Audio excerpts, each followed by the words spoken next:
We'll be covering skills in this video, which is arguably one of the most exciting components of using Claude Code. Essentially, skills is a set of instructions and guidelines on how to execute and complete a task that can be completely written in natural language, right? So no coding. You can just describe what you want done, kind of like an SOP, but maybe even less structured if you want it. And the beauty of working with an agent is that they can take this unstructured set of guidelines and try to execute against that.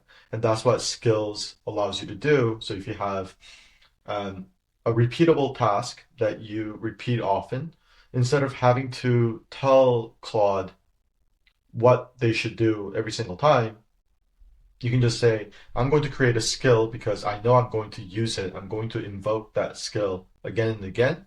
And so you go out and do it, right? And I think, especially for GTM, there's a lot of these sort of more subjective, unstructured tasks that do loosely follow a set of steps, but with some room for creativity and going on tangents, right? And so skills work really nicely with sales and marketing. The point of this video isn't to necessarily cover sort of the full extent of what skills are capable. I think there's going to have to be more videos that go into more advanced use cases of skills. But my goal in this video is to sort of show you how skills work using basic examples and how you can start creating your own skills um, to really accelerate and amplify the impact that Claude Code can have in your GTM workflows. Okay, so we're going to take a very basic use case, which is getting Claude to go to a website of a prospect or a target account and doing basic research. And as you can see, we have the Anthropic context here, which means that we have a basic overview of Anthropic as a company. So we'll act as if we're trying to sell Claude. And based on that overview that Claude gets of our target company, we will combine that with some of the context on Anthropic and think about how we might be able to sell Anthropic or Claude to this company. Hey, can you go out and do some research on the company Attio? That is Attio. Their website is attio.com. They are uh, a modern CRM company. And what I would like you to do is do account research on the company and maybe its founders or founder and CEO, see if they have any sort of public speaking engagements or newsletters or whatever it is, or social media, and try to get a comprehensive overview of the company, um, with the context being that we're doing account research to um, think about how we might pitch our product to them. While it's doing this research, I'm actually going to spin up another Claude Code session, and I'm going to show you something meta, which is creating a skill to create a skill. So, as I mentioned, Claude Code skills are quite unstructured, but there are a few conventions that you do need to follow.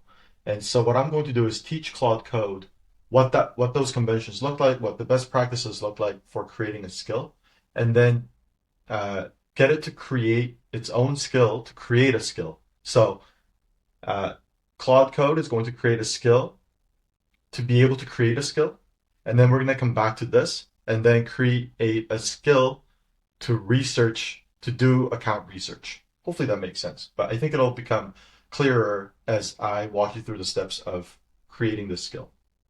So I'm spinning up another Claude session here on the side.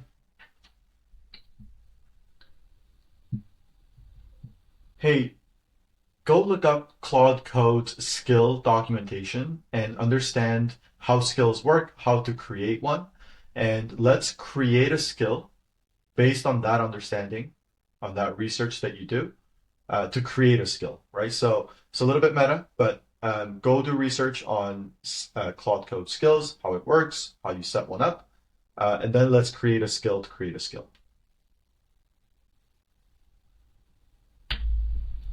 So while this Claude Code agent is doing that, let's come back and take a look. So it's done a lot of research here. I think this, again, probably like 60%, 70% good enough. I would do sort of a skim through if I have more time, but the point of this walkthrough isn't to necessarily get the research right, it's to create skills. So I'm going to say this is good enough, and I'll say, okay, save it as a file in the research directory and create a new folder called account research, and then save it as attio.md. Skill location, let's just save it in this project. And the scope of the skill will be, it'll walk through the entire process. It'll help the user create a skill. And if needed, it'll ask them questions to the user will answer them. Hopefully, we can give some specific options to the user to make decision making a little bit easier, and that's it. The target audience is me. Cool. A note on skill location, similar to, what did we cover? Trying to remember. Similar to Claude.md file, I mentioned this in that walkthrough. You can save a skill in this project, and then locally in this project just for me. And then you can save it at the user level, which means that it'll apply to every project that you work on your local machine. And then you can do something where you package it as a plugin, which makes it more shareable. And we'll cover that in a future video. But there's a lot of different ways of saving a skill. But the most straightforward thing to do would be to save it just in this project to be used specifically in this project, in the context repo. So I'm switching back here and I'm letting it save this file now. The account research that it's done on Attio. And we'll come back to this and package what we did or what Claude did as a skill once we create the skill to create a skill. And what's nice about creating a skill to create a skill is as you get really into creating skills, you might start creating a bunch of skills, right? And we're basically saying, well, we don't want to necessarily point to Claude to this documentation and learn how to properly format a skill file.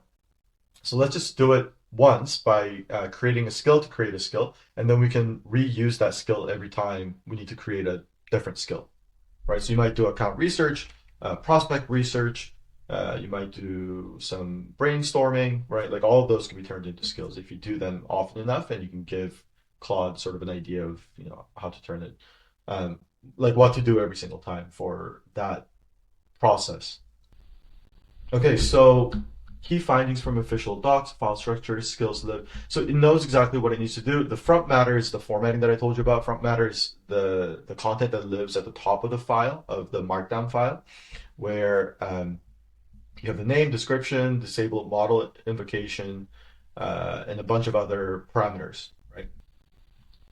And so it's creating this skill. And let's go take a look at this. All right, cool. So the name is called the skill creator, and it's using when creating a new Claude Code skill. This description in this front matter, which is indicated by these 3 dashes, the description gets loaded into Claude. So if you look at context, so /context,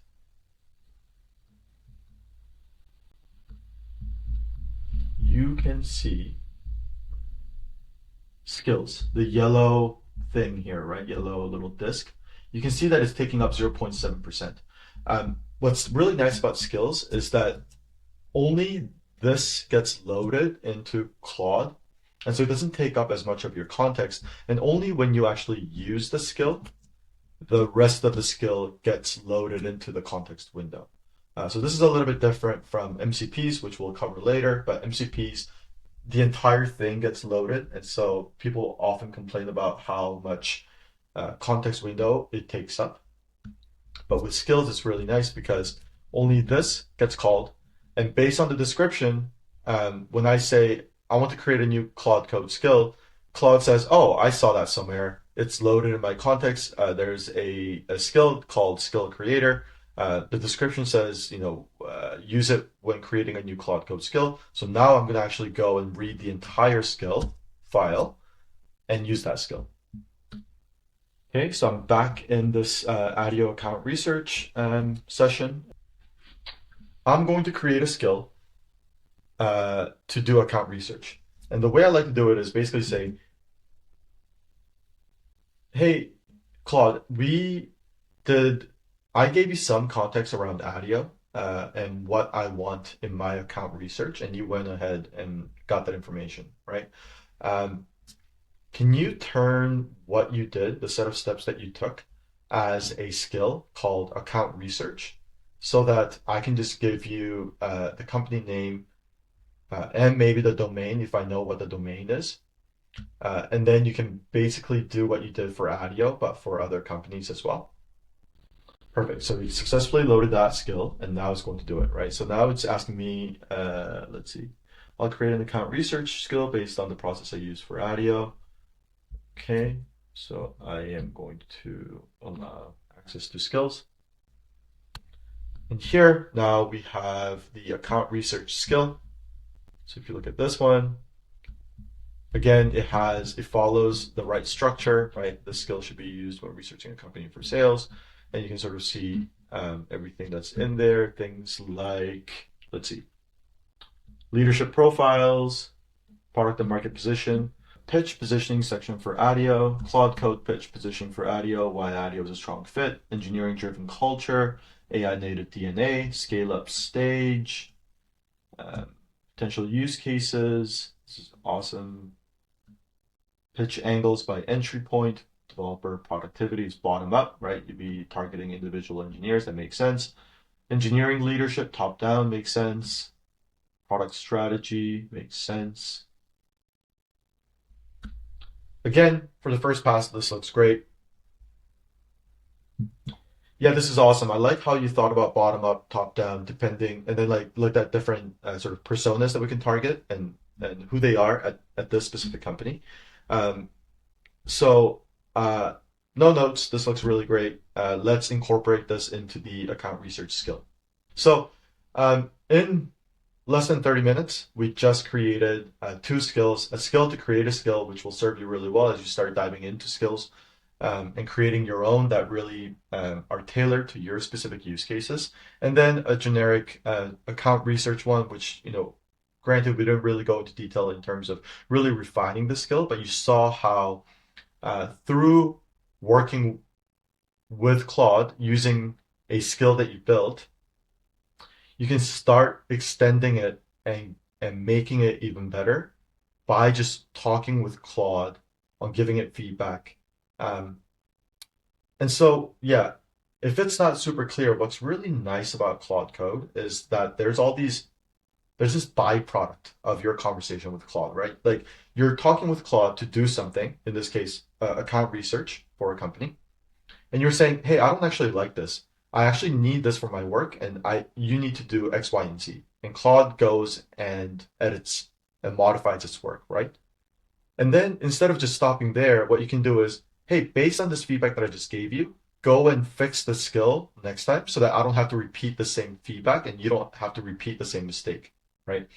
Um, that I think is something that you pick up as you start using Claude Code more, where you're using Claude to do a task, and then there's all this byproduct or side effects of these like feedbacks that you're giving Claude, and you can use those to further sharpen your skills, your context, and whatever files you have in your folder. So hopefully this was helpful. I'm sure there's going to be more videos on skills because skills are really, really powerful. You can do some wild stuff with it. But hopefully this serves as a good primer to start getting into skills. And as always, if you have any questions, let me know. Thanks.